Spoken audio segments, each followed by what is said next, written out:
Assalamualaikum warahmatullahi wabarakatuh.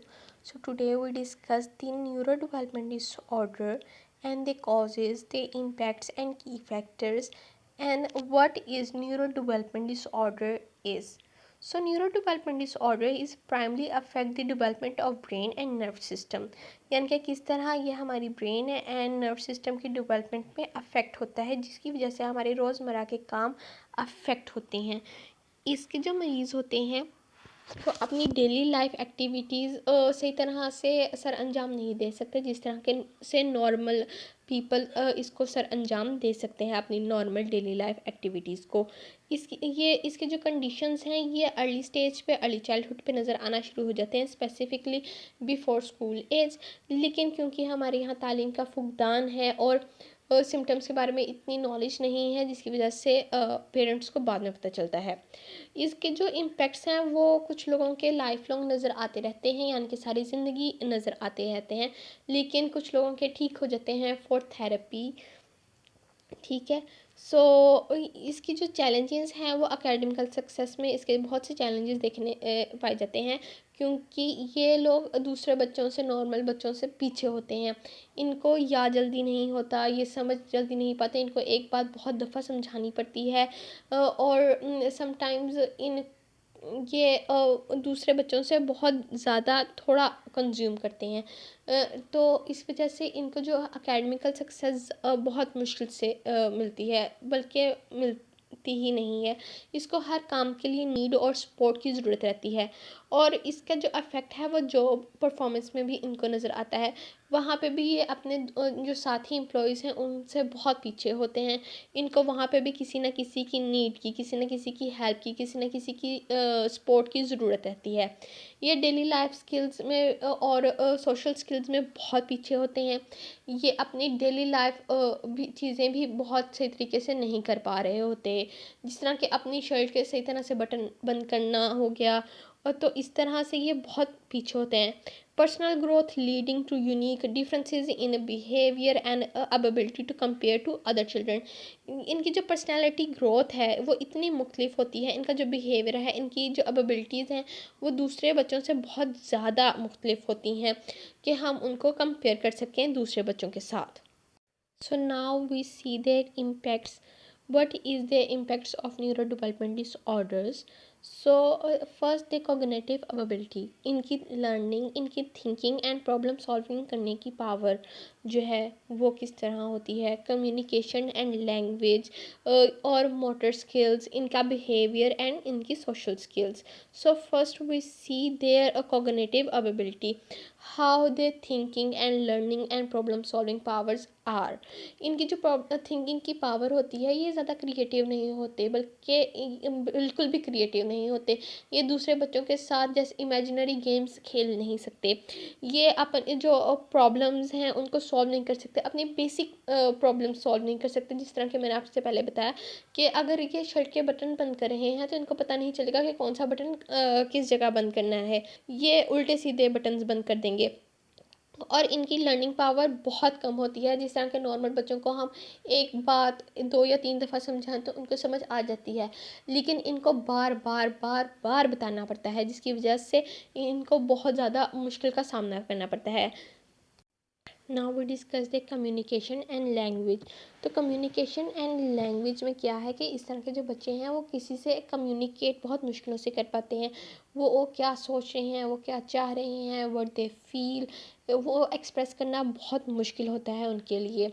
और specifically उनके जो लैंग्वेज बैरियर है वो बहुत मुश्किल करता है. उनको दूसरों की जो लैंग्वेज है वो समझने में भी मुश्किल होती है, जिसकी वजह से उनको बात करने, अपने कम्युनिकेट करने में मुश्किल होती है, जिसकी वजह से वो अपने आप को आइसोलेट कर लेते हैं. वो समटाइम्स वो छुप जाते हैं, किसी से कम्युनिकेट नहीं करते, या फिर टेंट्रम्स शो करना शुरू कर देते हैं, जो कि बाद में मुश्किल का सामना पेश करता है. So now we discuss our motor skills. There are two type of motor skills: fine motor skills and gross motor skills. So first we see the fine motor skills.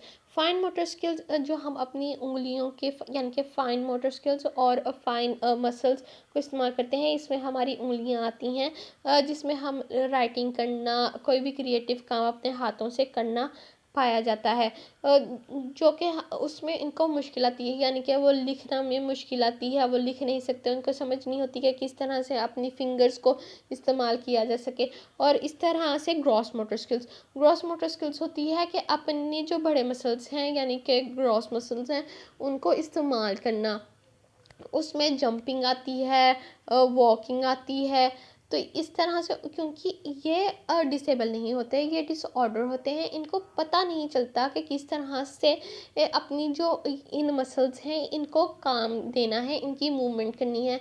ये थेरेपी के ज़रिए इनको हम बता सकते हैं कि किस तरह से अपनी फाइन मोटर्स इस्तेमाल कर कर लिखा जा सकता है, और किस तरह से अपनी ग्रॉस मोटर्स जो हैं मसल्स हैं उनको इस्तेमाल कर कर चला जा सकता है, कूदा जा सकता है।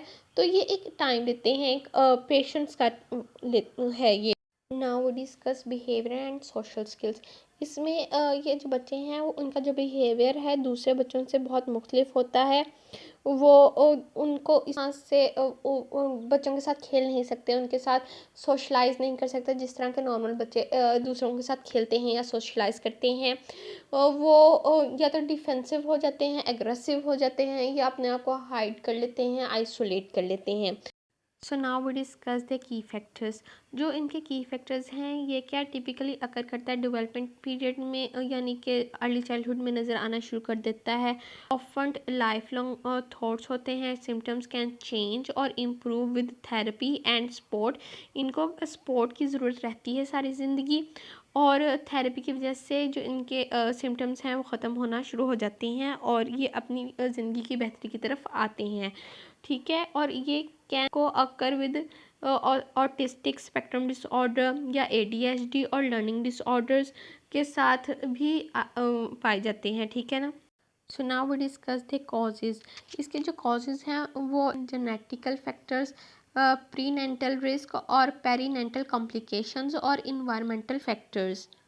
सो हम स्टेप बाय स्टेप इनको आगे डिस्कस करते हैं। जेनेटिक फैक्टर्स जैसे हैं ये क्या है, ये हमारे वालिदैन की तरफ से आते हैं, यानी कि वालिदैन में कहीं ना कहीं कोई बीमारी होती है जिसकी वजह से ये आगे आते हैं। इसमें क्रोमोसोमल अबनॉर्मलिटी होती है, यानी कि जो है इसके क्रोमोसोम जो हैं वो सही तरह से डेवलप नहीं हुए होते, जैसे ये डिसऑर्डर आता है लाइक डाउन सिंड्रोम। ठीक है ना। और इस तरह से पेरिनेंटल रिस्क, यानी कि ये प्रेगनेंसी में जो हमें डिफ़िकल्टीज़ आती हैं उसकी वजह से भी ये हो सकती है बीमारी।